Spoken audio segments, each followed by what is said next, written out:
Iniciamos un análisis forense sobre Mapfre, con el foco puesto en el ciclo operativo 2025-2026. El objetivo es auditar sus tres pilares estratégicos: la solvencia del capital, la rentabilidad ajustada al riesgo y la eficiencia técnica de su negocio principal, el asegurador. La premisa central de esta auditoría es determinar si la valoración actual de Mapfre refleja una fortaleza fundamental o si, por el contrario, podría constituir una trampa de valor. Para resolverlo, vamos a analizar tres variables críticas. Primero, la percepción del mercado frente a la generación de caja real. Segundo, la sostenibilidad de su eficiencia operativa. Y tercero, la viabilidad de sus nuevos objetivos de ROE. Para ejecutar esta auditoría, seguiremos una hoja de ruta estructurada en 6 puntos. Comentaremos con la tesis de mercado, para pasar luego a la eficiencia técnica y el motor de rentabilidad. Posteriormente evaluaremos la fortaleza de su solvencia y los riesgos sistémicos, para concluir con un veredicto y los posibles escenarios. Empezamos con la sección primera, la tesis del mercado.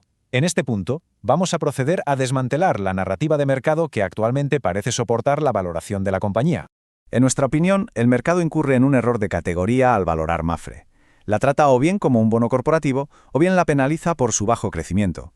Sin embargo, la realidad, como se puede observar en la estabilidad de su flujo de caja, es que la compañía funciona como una institución de equity yield. Esto significa que ofrece un retorno sobre el capital a cambio de asumir riesgos de cola, es decir, eventos de baja probabilidad pero de un impacto muy alto.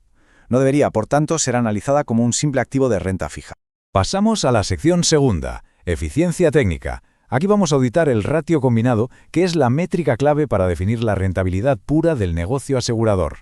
El dato fundamental es el ratio combinado al cierre de 2024, que se situó en el 94,4%. Un ratio por debajo del 100% implica un beneficio técnico, lo que significa que ha superado las previsiones negativas sobre la inflación de costes. Como se aprecia en el gráfico, la evolución muestra una clara tendencia a la mejora, un indicador de que la estrategia de pricing está consiguiendo compensar la inflación en la siniestralidad. No obstante, si desglosamos este ratio, se revela una dualidad dentro de la cartera. Los beneficios técnicos que proceden de las líneas de generales y reaseguro están de hecho compensando las pérdidas del ramo de automóviles, cuyo ratio combinado supera el 100%. Esto responde a una estrategia de gestión de cartera para mitigar lo que la dirección considera un deterioro meramente temporal del margen en autos. Entramos en la sección tercera, el motor de rentabilidad. En esta fase auditamos los impulsores del retorno sobre fondos propios, el ROE, y la creación de valor para el accionista. Aquí observamos un cambio de paradigma en el ROE, con un nuevo guidance que se mueve en el rango del 11 al 12%, por encima de su histórico del 8-9%. El principal catalizador de esta expansión no es el negocio asegurador en sí, sino el resultado financiero. La mecánica es simple: la cartera de renta fija con bonos a tipo cero que están venciendo se está reinvirtiendo a tipos del 3-4%. Este aumento del rendimiento de la cartera impacta directamente en el beneficio neto, generando un spread positivo sobre el coste de capital. Sección cuarta, fortaleza de solvencia. Aquí se analiza la robustez del capital bajo el marco regulatorio de Solvencia II y cómo impactan la sostenibilidad de la política de dividendos. El ratio de solvencia 6 se mantiene de forma muy consistente en un rango del 195 al 200%. En la práctica, esto implica que la entidad mantiene un exceso de capital equivalente a casi el doble del mínimo regulatorio exigido. Este colchón está diseñado para absorber escenarios de estrés severo. Esta sobrecapitalización es lo que permite desacoplar la política de dividendos de la volatilidad del resultado anual, creando en efecto un suelo para la remuneración al accionista. Vamos con la quinta sección, riesgos sistémicos. A continuación, vamos a someter la tesis de inversión a un test de estrés, enfrentándola a los principales riesgos exógenos que hemos identificado. El primer riesgo sistémico que analizamos es la exposición a catástrofes naturales, lo que se conoce como NatCat. El evento de la Dana de 2024, por ejemplo, tuvo un impacto bruto muy significativo en el sector, pero para Mapfre resultó en un impacto neto de solo 34 millones de euros gracias a su programa de reaseguro. El riesgo latente aquí, sin embargo, es la llamada inflación climática, que previsiblemente provocará un incremento estructural en el coste del reaseguro a futuro.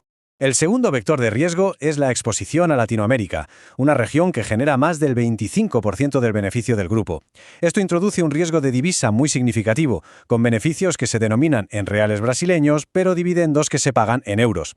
Adicionalmente, identificamos el riesgo de la comoditización del seguro de automóviles, un proceso donde el producto se diferencia casi exclusivamente por el precio, lo que termina por erosionar los márgenes.